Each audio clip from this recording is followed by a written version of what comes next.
Hello, and welcome to my podcast. I am Knitwhim, also known as Lindsay, and today is Saturday, February 15th, 2014. Welcome to my show, especially new viewers. Welcome. Thank you for trying me out. I hope you enjoy it. And returning viewers, thank you. I really appreciate all you do. So, before I get into my finished objects, my works in progress, once again, my podcast has been delayed. This time, not entirely my fault. We've been having a lot of weather, and I'm going to talk about it a little bit. But beforehand, I would just like to say, I realize that there are a lot of places with worse weather than Georgia, and there are a lot of places colder and with more snow. But whatever, we still had some crazy stuff happen. So on Tuesday, we had a storm warning or whatever, and we got some cold, icy rain, and I was at work at the time, but they canceled work for my husband. So he didn't go to work. I got home at 3, and he was off work. And then Thursday morning, they were still like, nope, too much ice on the roads, because it had like rain and the rain froze and like too much ice on the roads. We're closed. Stay home on Thursday. So we were home all day Thursday together, and apparently it got so bad that like the power went out a lot of places, and so all the street lights were out. And apparently people here don't know that when the street lights are out, that means you have to treat the intersections like 4-way stops. They don't know that, so they just keep going, which makes driving really dangerous. Not so much because of the weather, but because of the other people.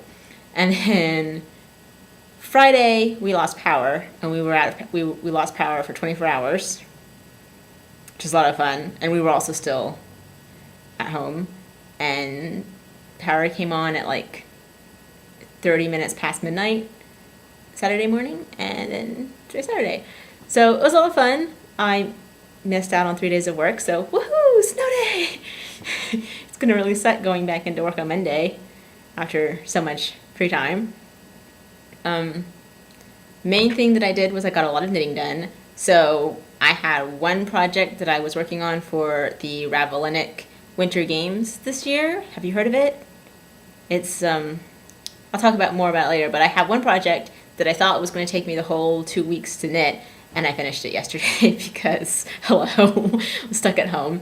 And the main thing that I did all weekend, all snow week, was my husband and I are rewatching Babylon 5. And we finished the first season today and started on the second season.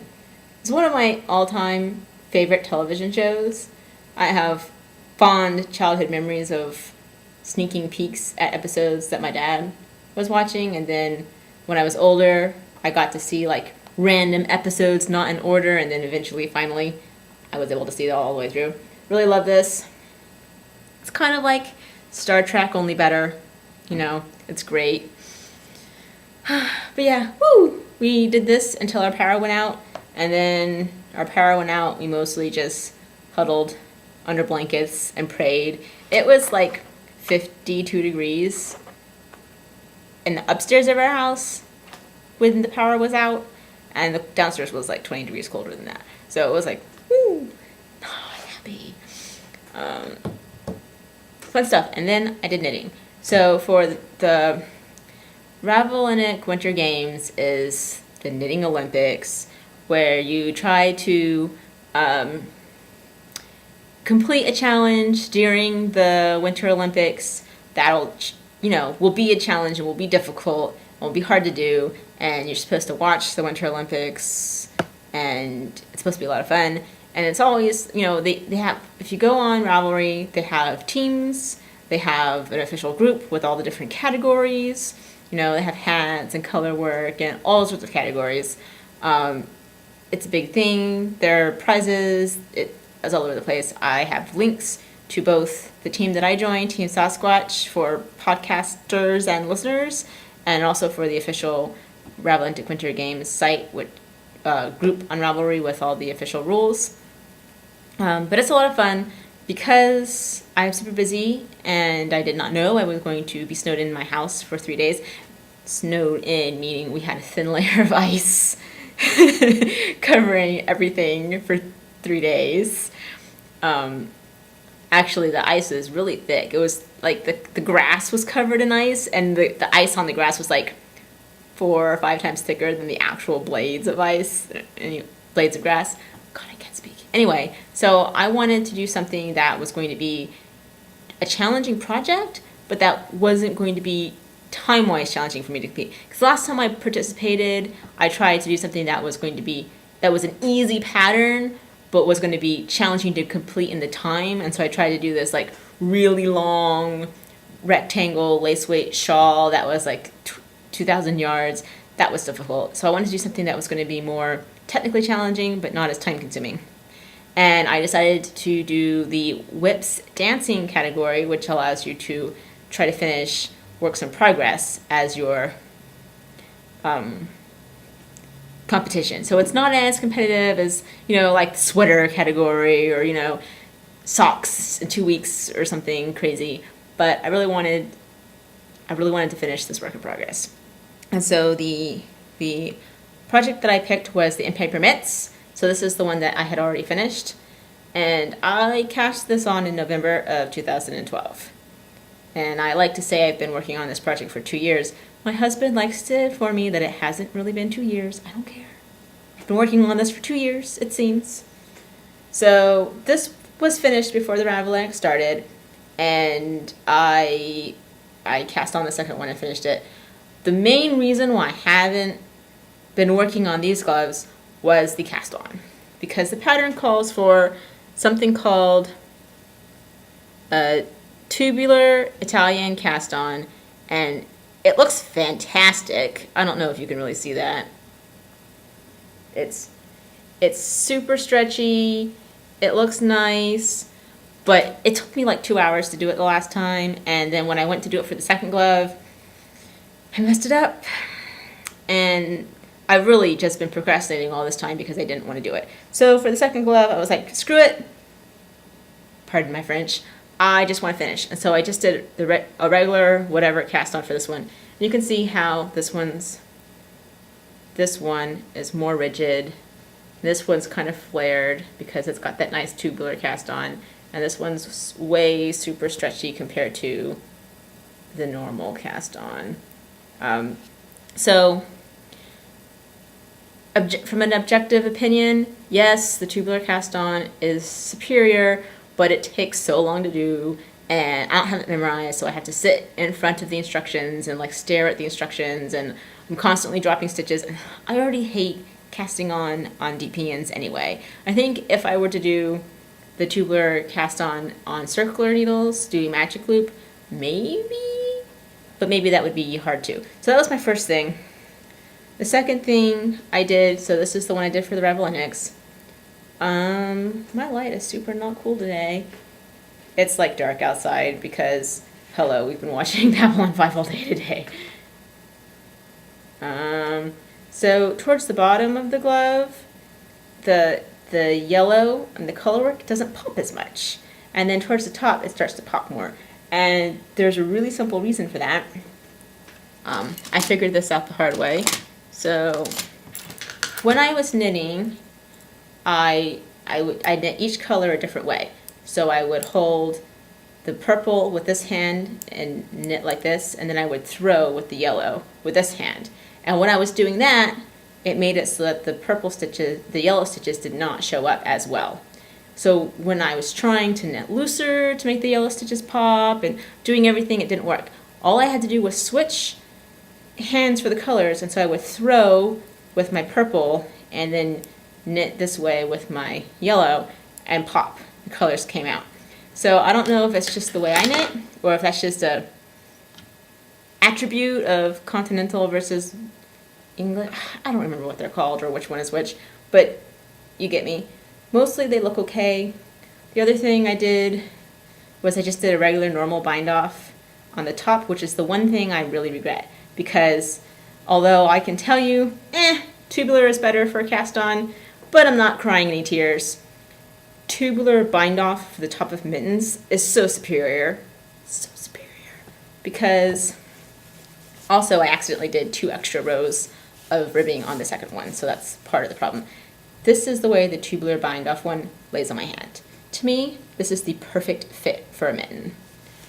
And granted, I did not do the tubular bind off, I just did a random regular bind off, and then I also had 2 extra rows of ribbing on this one, and it doesn't lay right.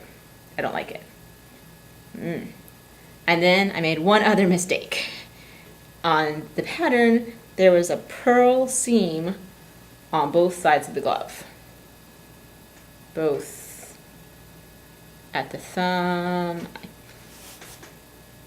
There's a purl seam at the thumb and on this side. For the second glove, I only did it on the thumb side. So I don't have a seam here, and I'm 1 stitch short. So it's a little snug. My one success though, other than finishing, is that my gauge did not significantly change. So that's good. Usually when I go so far between one mitten and the next, my gauge has changed so much that one is significantly looser or bigger than the other one. And that didn't happen. I know that if I had remembered to have that other seam stitch, and if I had done the tubular bind off, they would have been identical and they would have been awesome. So, I mean, I'm happy that they're done, and I'll definitely wear them, but they could have been better. I just got bored of knitting them. So bored. I want it to be done. I have so many projects on my to-do list that I just need to clear away that project from 2012. If it takes you 2 years to knit something, you clearly don't want enough. The other project I sort of finished is the Best Little Star blanket. I finished crocheting it. It is huge, but I haven't woven in any of the ends yet because, you know, I just haven't, okay? So I will do that soon. Works in progress. I really just have 2 that I'm working on right now, and hopefully today I will start casting on some new stuff. I have 2 works in progress that I'm going to tell you about, but I still have 4 other works in progress according to Ravelry, because I have my Bloomsbury sweater, which I haven't even swatched for, so it's not technically a work in progress because I haven't even done the swatch, but it's listed. I have the Sealing Dreams hat, which is frogged, so not currently a work in progress, but I'm going to reknit it with the same yarn, so yes. And then I have the Garden in Time, which was my dissertation for Nerd Wars Tournament 9 that I still haven't finished because that's going to take forever. And then I have this random pillow that I'm supposed to be making, and I haven't done it yet because it's crochet, and there's a crochet stitch that's central to the entire pattern that I can't figure out how to do. So I have to print it out and take it to Amanda and get her to teach me how to do it. But I'm not working actively on any of those. I'm just working on my spinning and my Ectus shawl. So I've been working on spinning an ounce of this cotton from Hip Strings, and I've been spinning on the Hip Strings Mistral spindle for the Pack It On Challenge in the Spindle Candy forums on Ravelry. And the goal was to try to get as much yardage as possible on one spindle. So I finished spinning, I got as much on as I could, and I already took it off the spindle. But if you want pictures, there's a link to the project on the show notes, maybe. I'll make sure it's there. But I wound it off. First, I wound it off onto the Nitty Naughty to measure the yardage, and then I wound it off onto a bobbin just to get it out of the way. And this is an ounce. And everyone on the forums is like, are you sure that's an ounce? That doesn't look like an ounce. This is half an ounce.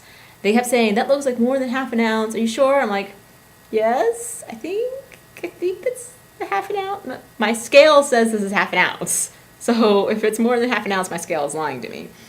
And it only came in an ounce braid, so this is half of that braid. It's 260 yards of singles. That's a lot. I mean, this is super thin. Some places are so thin that if I were to two-ply it, it would still be thinner than the lace weight that I spun. So when I two-ply it, it's going to be like lace weight or possibly even cobweb weight. But my main problem is that when you spin something so thin, it gets very fragile, and so pieces would come off. And I've lost it. I've lost the end. That's the other bad thing about this, is it sticks to itself so well that then you can't refine the end. Anyway, you have problems where it's so thin that it breaks easily, and then if it's underspun, it drifts apart, and if it's overspun, it snaps. So in the winding it on the nitty naughty presses, it broke a bunch, and this is like the scrap leftovers from the breakage. It's so sad. So sad. But I've already started spinning the other half. So here is the remainder of the fiber, the cotton, and then this is what I've got so far on the spindle. You can see it's my Time Lord spindle, and you can see I'm trying to spin it a little less thin so that it doesn't break as much, but yeah, this is crazy because here,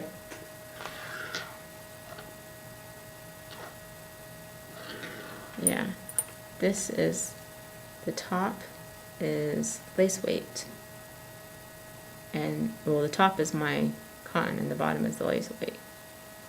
So this is about the same thickness as the lace weight. So yeah, that is that work in progress. And then my other work in progress is the Ictus shawl by Boo Knits. And I'm doing this with Dream and Cutler Wisp lace, and I finished the row. I'm not in the middle of a row, but it's like got all tangled. Okay, so here it is. And this shawl consists of a main lace repeat that is repeated 4 times, and so I'm halfway through the second repeat. And I'm really enjoying it. There's lots of rows of stockinette, followed by lots of rows of lacy goodness. So I originally did not intend on doing the beads in this shawl. It has beads, but it's only in the lace border, so I don't have to make a decision until almost the end of the shawl. But I wasn't planning on doing it, but I don't know. I asked my husband what he thought, and he was like, oh, beads would be nice. So I have these beads left over from another shawl that I did earlier this year, and they're sort of like the white pearlescent type, and I think they would look pretty. What do you think? Maybe? I don't know what's up with this lighting today. So, I don't know. I'm thinking about it. I haven't decided yet. But that's the main thing I'm working on right now is this. So, I hope to start working on my project for the Eat Sleep Knit Yarnathon Team Knit-along, because I really like to earn that 1,000 yards for the game. And if you don't know what I'm talking about, please, Eat Sleep Knits group, find out about the rules, go to their blog, it's great. You'll spend a lot of money. We have until the end of March, I believe, to finish the knit-along, and it has to be new to you. And there isn't a whole lot of new to me. Oh, and you have to knit the project with yarn purchased from Eat Sleep Knit, which is the hard. There's not a whole lot of new to me stuff that I want to knit, because if I wanted to knit it, I would have knit it by now. And the stuff that is new to me is like really big. So I've never done steeking, but I'm not going to do a sweater, and it feels kind of silly to just knit a swatch and steek it and be like, this is my project, you know. stuff like that. And so I am going to be trying to do crochet lace butterfly with my leftover lace weight. So that's the next thing on my list. Okay. Finished objects, works in progress, enabling. I didn't actually buy anything this week, knitting related or spinning related, but I did win a prize, and it came in the mail. So I participated in Nerd Wars Tournament 9, and Tournament 10 is going on right now, but I'm not participating for this tournament because I'm too busy for competitive knitting. But I participated in Tournament 9, and I was on Team TARDIS. And there are prizes for participating, but it's up to the teams to coordinate them, so not all teams do it. Team TARDIS did have prizes, and they had a couple different ways you could win. They had like knit-alongs and watch-alongs that you could get entered for stuff, and then at the end of the tournament, after everything was done, they picked projects from each category, like a spinning project, knitting project, crochet, and they had you vote on the best one from each category, and that one won. That one won a prize. So I won a prize for the spinning category. My spinning project was voted the lace that I spun for Nerd Wars 9. And I won these bats from Kathleen Spins. I don't think she has a shop. I looked at her on Ravelry. She has a blog, but it doesn't look like she sells her stuff. But she made these bats herself on her drum cutter, and it's so soft and shiny. This is superwash wool mixed with Angelina, and the color of the wool is kind of like a burgundy brown purple, and then it's got this sparkle of the Angelina in it. So I'm really excited about this. I've been wanting to learn how to spin bats and to spin woolen, and I have the Ply magazine issue for woolen spinning, and it has that article like a gazillion ways to spin bats or whatever. So that's cool. My first bats. And I think this one's 1.7 ounces and this one is 1.6 ounces. So pretty cool. Thank you, Kathleen. It smells good too. It smells like sheep, but clean sheep. Well, it smells like shampooed sheep. And she sent me a little note with the doctor on it, because she's cute that way. Yay. I think that's everything. This episode is a little shorter than normal, and I apologize for being distracted and crazy. My husband is here, so that's weird. It's always a little weird. But yeah, that's what I've been up to. I hope everyone else is surviving the weather. Oh, that's the other thing. Okay, so I missed 3 days of work mostly because we had ice and snow and the power went out. And so my work was out of power for like 2 days, and most of my area was out of power for 2 or 3 days. I was lucky I was only out of power for 1 day, but a lot of other people were like no power for 2 or 3 days straight. The other thing that happened was last night at around 10:30, we had an earthquake. It was like 4.5 or something earthquake. I was in bed, and it was terrifying. I mean, I've been in earthquakes before. I visited Japan, I lived in Japan for 5 years, and then I visited Japan when I was a teenager, and we had an earthquake. That wasn't scary because you're in Japan, and you expect there to be earthquakes. And you also know that they build their stuff really, really well, and that it's not going to collapse. But when you experience an earthquake in Georgia, it's frightening. I was afraid that my bed might sink through the ceiling or something, you know? It's scary. And also, the day before, like, there had been an explosion with the electricity that had caused our power to go out. And so I had thought, like, oh God, a tree has fallen on the power lines and they've exploded and now there's a forest fire and this is a huge, like, deal. No, it was an earthquake. It's the end of the world. The world is ending. It's happening right here. The apocalypse. So sad. I mean, what next? What next? According to the weather reports, it's going to be 70s in the 70s next week here. So we can't decide what our weather is going to be like in Georgia, apparently. So yeah, I I hope that everyone else is surviving whatever weather that they're enduring. I know there are a lot of places that are way warmer than here, and there are a lot of places that actually legitimately have snow, I hear, that doesn't melt after a day, because all of our snow is now melted. It's so funny. We had like maybe 2 inches of snow that lasted maybe for a day, and it was like the end of the world. 10 hours from here, my family had 8 inches of snow, and life didn't shut down for them. I'm just saying. Anyway, I'll end here. Hopefully next time I record, it'll be back on schedule with better lighting and more enthusiasm. And I will see you there. Have a good day.